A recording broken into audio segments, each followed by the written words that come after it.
radio for a really great future. We're talking real money. Wow, I haven't moved in a while.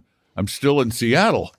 I don't have any of that motion effect anymore from the trailer rocking around.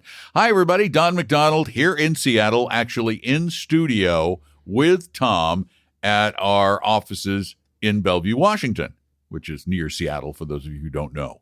This is the show where we talk about, well, your dough, your money, and how you deal with it and the confusing things you do from time to time. And we really, really appreciate you being with us. We hope that, from time to time, you will ask us questions, either on Saturdays on our live show that we do in Seattle, from 3 to 5 Eastern, noon to 2 Pacific, 855-935-TALK, 855-935-8255 is that number. Or you can send your questions in on the contact form at talkingrealmoney.com. It's very handy. Anyway, I'm Don. Over there, right? Gee, so close I could actually touch him, is Tom Cock. And you can't touch anybody in the Bellevue office. I just want to put that out there. No, you can't do that anymore. It's against the rules. I wouldn't. Step away. I'm okay. I'm good not touching you. All right. I'm good. Here's the quote of the week. Greg Abella, not Appella, Abella, money manager in New Jersey, wasn't expecting the flood of phone calls he got from clients this past week. Quote, suddenly people are saying to us, wow, do you think it's a good time for us to add bonds? Oh, my gosh. He says, he has been, in his words, banging the gong for bonds and asset diversification more broadly for years. Well, he was not alone. This was a decidedly out of favor recommendation. That is until stocks started to do what? Go down. Yeah. Quickly, the demand for safety of the debt safety pushed U.S. Treasury yields at one point early last week to the lowest levels since mid-2023. Here's the part that you got to be warned about. When the S&P 500 recently lost 6% across 3 trading days in August, and you were worried, the Treasury market posted gains of almost 2%. That enabled investors with 60% of their portfolio in stocks and 40% in bonds to outperform the one that merely held equities. Wait a minute. Can I go back a bit?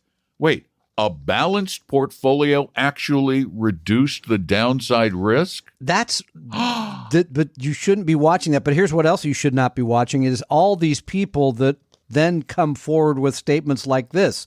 George Curtis, portfolio manager at 24 Asset Management, says, we've been buying government debt. You've been adding Treasury bonds months ago because of the higher yields they now offer and because they expected, in his words, old stock to bond relationship returns as inflation recedes. It's there. It's there, he says. Got to pay attention to it. All right. We can trump, pardon the expression, that. Please. We've had bonds in portfolios for our clients forever. Yeah, really. Even when you hated them. Yeah. And, here's the irony of this whole thing. You just got good at hating bonds. You just really got good at it. And now? Now you have to like them again. And before, you got good at hating stocks, and then they did well, and then you had to like them again. Do you see a trend developing? Yeah, there should be that trend, but there should also be knowledge around using fixed income versus using stocks. It shouldn't be a timing maneuver because that's what they're suggesting. I know. That's what that 24 guy was suggesting. Oh, well, we're adding bonds now. Well, why are you adding them now? Because stocks have gone down or are going down. Nobody knows what direction they're going. And they see this inverse relationship between the two asset classes, which doesn't always work. You can't just count on one to go up and the other one to go down at any time. Sometimes they both go up. Sometimes it's 2022, they both go down. Right. Nobody knows. But historically, them both moving in lockstep is relatively rare. Indeed. Particularly on the downside. On the upside, the reason we had such a long bull market for bonds, when bonds did better than bonds should have done under normal market conditions. Easy answer here. Is that interest rates fell for decades. And that added to the performance of bonds. Now, that was an aberrant thing in and of itself and something that is difficult to repeat because interest rates can only go down so far. Although they said they had to go up 8-9 years ago. I don't know any of these things. No, I don't know when they're going to. But here's the other part of this whole situation that I find absolutely fascinating. Many of you, because we talked to you, said, "Well, I'm not going to own bonds anymore. I'm going to own high yield savings. I'm going to own CDs. I'm going to put it in other things that are going to make me more money." Right? Yeah. And I just looked all this up because I'm curious. Or that may be perceived as safer, or maybe safer. They're less volatile if you don't sell them. Yeah. So now, by the way, according to bankrate.com, Forbright Bank offers a high-yield savings account still paying 5.3%, which is pretty doggone good. That's good. However, their 5-year CD, the best offer I could find, 3.25%. That's down quite a bit from where it was. That's a lot. That yield curve, as they say, has really inverted. Indeed, it has. And then, that's supposed to be a sign of what? Recession, capital R. Then BND, the Vanguard Total Bond, is now yielding 4.3%. So now we're starting to see things creep back to more equal in terms of what the yield is, how much it's going to pay you. And the interesting thing, though, about BND, about a bond fund that is really, really, really well diversified, is that they have been buying a lot of bonds at higher interest rates.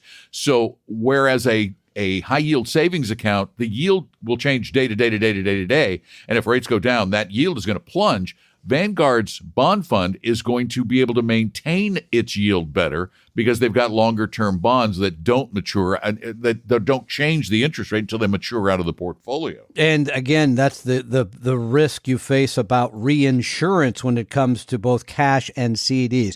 But let's step back and look a little longer term. Now, I have no problem, and I've said that before, with holding money in a high-yield savings account in the long haul if it is truly for something you've got coming up you're going to spend money on. Mm-hmm. Not as this guy in the article says, a hedge, because I don't think it is. It's almost in the long haul. Well, you've got to have your timing guaranteed. right. You've got to time right, which we know you can't do. You can't do effectively long term. And then even with CDs you face, even though Don has talked about ladders for a long time, which you can still do ladder up, but you still face there the reinvestment risk. And now if you're laddering, if you're buying that 5-year CD, it's only paying 3.25%. Mm-hmm. So I would prefer, for those of you looking for stability, to have the right amount in stocks, the right amount in bonds. Bonds have they have greater risk. They've created greater return than those two other asset classes over the long haul. Yeah, and it's really interesting to look at the last 1 year return, not year to date, but the last 12 months return for BND. It's almost 8% total return. Remember how bad it was recently. Almost 8% total return. Again, that's aberrantly high. That is. But that's because though, look at those long-term CD rates. You see, they have been falling, and that means some capital gains in the longer-term bonds in the It's been a while since we've seen any of those capital gains in the bond fund, so you got to love that. But again, the article is interesting because people shouldn't be calling you anybody and saying, hey, should we rush back into bonds? You should have the right mix. You should have had them all along. And for those of you who are longtime listeners, you know that we are not just Johnny-come-latelys with bonds. We have been beating you up on bonds. You call us and say, well, why do I want those bad bonds in my portfolio? Well, we've been telling you for decades that you want those bonds in your portfolio. Now, decades ago, it was much more comfortable. It was really just the end of 2021 and all of 2022 that the bond market was really terrible. So we can put you in the category bang a gong and buy a bond? It doesn't quite rhyme, but I guess we can go ahead and say that then. No? Where'd you get that joke? I just Is that made the headline? But though he said he was been banging the gong for bonds. I said bang a gong, and it's like the song, right? Anyway, so all right, fair enough. So have the right mix all the time. Don't chase any security that's doing better at the moment. And all the lesson though really is don't get caught up in the short term. And this is what these people are telling you to do. Yeah. That we've been buying these recently, that this is a good trade. You don't want to be in any trade. You started buying them months ago when it's the last, well, actually couple of years that they've done well. The total return on the Vanguard bond index for 2023 was 5.66. Nothing wrong with that at all. So you had 2 really good years. Yep, exactly. All right, question time from Keith in Orlando, Florida. You've heard of Orlando, right? Isn't that Someday somewhere? I'll maybe be going back there. I don't know. It's not looking sure. that good right at the moment, but well, you're safely ensconced in my house, which puts your bed in the middle of the No, room. I am not safely ensconced in any house. We keep moving houses. It's not good. We went from the trailer to the house Yeah. to the lake house. The least I accommodating can't keep- place. Are you going to buy another house I in the don't next know. couple of weeks? Maybe so. What the heck? I'm in debt now. I may as well just keep it going. All right, Keith Yeah, writes you us. could diet. Yeah, just Sure, die what with the the heck? debt. He says, the subject is, and you're going to love this, where to put $500,000 safely. Nice qualifier, Keith. He says, I'm 65. My spouse is 61. I handle the finances, so I'm asking this question today. We're both retired. We have a small side business that pays us $70,000 a year. Good We have- side business. Exactly. We have $1.8 million in stocks and a few bond funds, and we have $1 million in Fidelity money market that's still paying them 5%. For now. Yeah, for the moment. I want less thinking, less worry. So I'd like to put the $1 million in a longer term vehicle. The goal for this money is little to no risk, but with some appreciation. So stocks are out. We'll have stock exposure already, he writes. We're 100% okay with locking this money away for 5 years. Our options at Fidelity, an actively managed bond package No. that charges 0.4% a year, not outrageous. A But it's 4-year active. CD, non-callable 3.8%, callable 4.9, or a 3-year deferred annuity that pays 4.75%. To complete this picture, he wanders Wait a through minute. the What fact was the that annuity payment? 4.75. To complete the picture, we They've- have 2 they've come rental down. properties valued at $1 million. Can you give me your thoughts on these 3 vehicles? Again, we're not trying to get high returns on this money. We have more than enough provided for us, provided we don't lose it. Many thanks. I recently discovered your podcast and love it. When I'm out for my daily walk, we get this from a lot of people. I hope they don't trip and fall because we'd face a huge No, we huge wouldn't. lawsuit. It wouldn't be our fault. they I look fell. forward to What- your th- sage advice. Get cordless earphones. You won't trip. So is it going to be door number 1, the actively No. managed bond market? Door number 2, the 4-year CD, non-callable 3.8, callable 4.9, or door number 3, the 3-year deferred annuity that pays 4.75% from Mass Mutual? Well, because of what he said earlier, that he was willing to take a little risk for a slightly better return, but he doesn't want a lot of risk. We already answered that question in the first segment of today's program. BND. Just put it in the total bond. Right. You really, the only appreciation you're going to get in BND is with interest rates falling. Yep. Now, if your goal is some appreciation from this money, then 90% BND and 10% VT. Right. So you have a tiny little sliver of stock Yeah, exposure. sliver, but you got to look at it as a one portfolio. The other way to do that would be to get a target Target date, which the one's the 90-10. That's going to be 2025. No. 2050. Oh, no, 1090, 10% stock. Yeah, 1090. I don't even know if you can get that in a target I think date you fund. can. Wow. Hold But on. I once swore I'd never hold one of those in a taxable account ever again after what Vanguard did a few years ago. Well, that's So, true. yeah. That is the downside. Yeah. That there is a yeah. Which, by the way, they've Yeah, only paid you're right. back people in one state. That was it. Here's the thing. Weird. Here's the trick for all of you. If you own 2 securities like VT and BND, Vanguard Total Bond or Total Stock and Total Bond, in one portfolio, you need to not think of them as individual investments. That way you get away from that target date I agree. potential bomb, but it requires a tweaking of your psychology, of your mindset. You just have to say, oh, it's the same portfolio. Okay, that gets back to where this all started because he said we have 1.8 million in stocks and then we have this other million. No, you don't. You have $2.9 million. Right. Now you need to say, okay, because we want or need X return, out of the 2.9, we're going to have 30% in stocks, whatever it is. We're falling into the trap Yep. of piecemeal allocation. Bing. That's exactly right.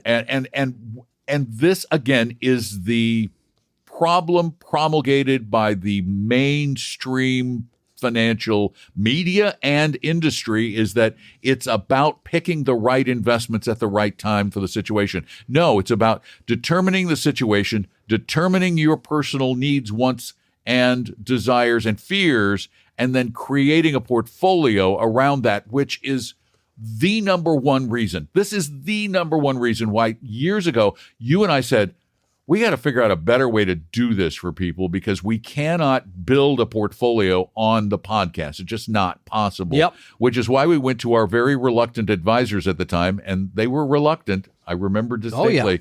I remember who, too. I do, too. You had we told the advisors, you've got to agree to meet with people without a payment. Because it's the right thing to do. Turns out, not only is it the right thing to do for the listeners, but it ended up being the right thing to do for our firm. Yeah. It grew us because we were the first, I think, the first truly non-pushy financial services firm in America that actually provided free help. So I don't know if that's a fact, but no, I think you're probably close. Keith, so that's why you need to go to talkingrealmoney.com and set up an advisor appointment. I swear to you, Tom, how many of those did you take in the last couple of days? A lot. Where you went, here, you just need to do these things and move on, and nobody gets sold. I'm telling you, but nobody gets a high pressure sales pitch. It's scary because you got to call somebody. I get it. So. But I promise, you can yell at me on the show if you want. Call on Saturdays. We don't even screen the calls out, really. They come right in. Hopefully that's helpful. You can call us. You can call Comcast. You can call whoever you like. Why would they call Comcast? Because my internet's out. Well, now your internet's back, and it's better than it ever was. And let me tell you a funny story. This is really great. Makes sense, sure. For years, Tom tried to do our Saturday show from his house, and we kept having problems with Comcast. If you've listened for a while, we would go, it's Comcast again. So Tom moved into the office to do the Saturday show. Well, today I was at his house, and the internet was terrible. First, it died completely, and then it was terrible. They broke it yesterday. And the technician goes, let me change out this modem. He changed out the modem, and it turns out Tom had gigabit service. It just didn't work. Yeah. That's great to know 2 days before I depart. Now you're gone. All right. Let's see if we can get to one more question here from Ventura, California. Mark writes us. First of all, he says, it's been fun listening to your adventures on the road as you trek cross country. That's a kind comment. I am now done, and we're selling the silver bullet. See what happens from here. His question is, Don, you were kind enough to talk to me about 6 weeks ago about our whole financial picture. You gave me some ideas on how to optimize our finances. He says, Don, I imagine it was me. I think that was Tom. But okay. I was surprised when I read it. It wasn't me. He says, my wife, who works for the world's largest biotech firm. I don't know that I know who that is. The largest? Anyway, so that's okay. This is odd, and I don't remember this conversation, but he says, choices in her 401k managed to buy a bank with a stagecoach. That's pretty funny. And horses in advertisements. It's limited to either the Russell 2000, an international stock fund, stable value plan, and intermediate term bond fund. Each fund has a choice between passive or managed. It doesn't have the S&P 500. That's a little weird. What was the stock option? Russell 2, which I guess they're saying, well, you own. It's in there. It's not dominated by the S&P 500. Right. Maybe that's not a bad thing. As of now, we've split between 40% small cap, 30% international, 30% intermediate term bonds. I think that's reasonable. Yeah, I do too. And then the question is, should we allocate her IRA to cover the S&P 500 and emerging markets to cover the basic markets, or no? Then he says, and once we roll it over to go to the VT, BND, and AVUV. Thanks, Mark. Yeah, I think that's fair. But what he doesn't tell us here is the amounts in each one of those accounts. Right. And what were the choices again? Just read me those choices. The choices we had were Russell 2. Which is small company for everybody at home. Yeah. International stock fund. International broad stock fund. Okay. Stable value plan. Which is insurance. Very short-term bond-like. Yeah. And intermediate-term bond. I think I had told him. That doesn't make any sense. I know. Because there's something missing. I guarantee you there's got to be another fund in there. Because there is no large cap. Nope. You just have small, you've got international, and then you've got bond. And if those are your only weird choices, Stagecoach Company, which are weird choices. Get the horses out and hitch them up. Let's get another fund in there. It's like time to go to the internal combustion engine. You might go a little farther. They need more choices. But if that's the case, then get your large cap. But you know what you might want to do?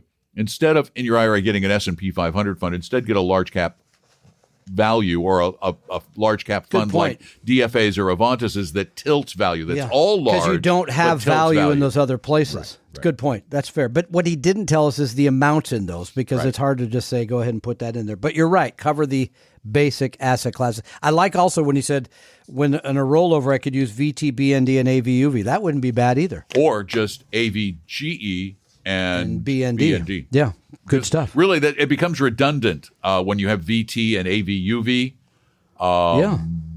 Because if you look at AVGE, it's just a fund to fund. So you got your large cap, you got your large cap value, you got your small cap, you got your small cap value. Indeed. It's all in there. How long are you here? You're in studio. How long are you going to be here? Because I haven't figured out lunch yet. From when this airs, not much longer, another week or so. Oh, okay. I was going to have you run out and get us all something to eat, but I guess. Well, but no one listening at home cares. Oh, okay. Well, just testing. Thank you. I don't even know what you were testing. Whether you're paying attention. Lately, you have been confusing me. Well, that's good. I am just confused by Tom. Are we done? We are done. Okay, that's a podcast in the can. Thank you all for listening. We really, really, truly appreciate you, and there are a lot of you. But let's make you more. Let's make more of you. Let's spread the word. We're not going to create more of you. We're not going to clone you, although that's a thought. We'd like you to tell other people, to make more people listening to the program, because the more, the better. It's actually better for you if more people listen. It's not like, you got a great contractor and you don't want to tell your neighbors because you'll never see your contractor again. I can attest to that with my plumber. I had a great plumber, Fred the plumber, and we told everybody, and now we can never book Fred the plumber again because he's too busy. He can't come to your place because you send him to everybody else. I know. It's not the way it works with this. That's not good. We are an almost infinite resource. I mean, there are probably people on other planets listening right now. There are people in other countries. We were number 172 in China recently. So. 172 in investing podcasts in China? Crazy. But there you go. How many? Never mind. So it's do that. Mandarin, I'm assuming. I don't know the translation. I do not do Mandarin. Okay. See, I was going to do it for dinner, but I guess we won't then. Is there any good Chinese around here? Not really. Good Chinese. No, not really. Sorry. There is. You got to go to Chinatown in Seattle. Yeah, but you're West Coast. I know. It's sad, but I live in the east side of the West Coast. That's true. You live in the mountainous edge. Now further. Now you can really make that. You can really make that joke now. Well, wait till you visit. He's going to the house for the first time today, so you'll see what I mean. It's the middle of nowhere. Yeah. Just go to talkingrealmoney.com. Tell people about us and keep listening. Thanks so much for being there. We really appreciate you. I'm Don. Tom's over there in the same room. And in the same room, we're still doing what we do in different rooms, and that is, talking real money. The opinions and views expressed in this podcast were current on the date recorded. Opinions, estimates, forecasts, and statements of financial market trends that are based on current market conditions constitute our judgment and are subject to change without notice, including any forward-looking estimates or statements which are based on certain expectations and assumptions. Although information and opinions given have been obtained from or based on sources believed to be reliable, no warranty or representation is made as to their correctness, completeness, or accuracy. Information presented on the podcast is not personalized investment advice from Appella Wealth. The views and strategies described may not be suitable for everyone. This podcast does not identify all the risks, direct or indirect, or other considerations which might be material to you when entering any financial transaction. Past performance does not guarantee future results, and profitable results cannot be guaranteed. We hope you realize that the information provided on Talking Real Money is for informational, educational, and hopefully enjoyable purposes only. The podcast is not trying to get you to buy or sell any financial products or securities. Instead, the program is provided as a public service by Appella Wealth, a fee-only registered investment advisor. Please see Appella Wealth's ADV Part 2A on our website for information regarding Appella's fees and services. Appella Capital, LLC, DBA Appella Wealth, is an investment advisory firm registered with the Securities and Exchange Commission. The firm only transacts business in the states where it is properly registered or excluded or exempt from registration requirements. Registration with the SEC or any state securities authority does not imply a certain level of skill or training. Appella does not provide tax or legal advice, and nothing either stated or implied here should be inferred as providing such advice. Thanks for listening, and please visit TalkingRealMoney.com for more information and important disclosure related to performance of any specific index or fund quoted in this podcast. I think I need a nap.